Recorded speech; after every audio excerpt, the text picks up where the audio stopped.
আমিষ না নিরামিষ।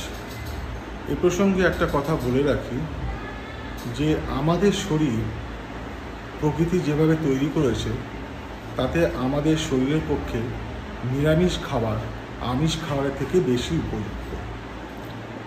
মানুষ নিরামিষাশী প্রাণী অ্যাকচুয়ালি, কিন্তু যে কোনো কারণে হোক, সে কারণটা আমি পরে কোনো এক ভিডিওতে বলবো, তাকে নিরামিষ ছেড়ে আমিষের দিকে যেতে হয়েছিল। কিন্তু মানুষের শরীরটা যদি আমরা লক্ষ্য করি তাহলে দেখব যে মানুষের শরীরের মধ্যে একটা অঙ্গ আছে যাকে অ্যাপেন্ডিক্স বলে। এই অ্যাপেন্ডিক্সটা কিন্তু নিরামিষাশী খাদ্যের জন্য উপযুক্ত। যেহেতু আমরা আগে নিরামিষাশী ছিলাম সেহেতু আমাদের এই অ্যাপেন্ডিক্সটা কাজে লাগতো, কিন্তু তারপরে মানুষ যখন মাংসাশী হয়ে গেল তখন এই অ্যাপেন্ডিক্সটার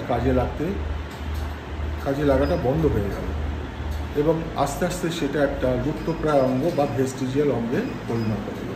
তাই মানুষের শরীরে আমিষের চাইতে নিরামিষই বেশি উপকারী। ধন্যবাদ।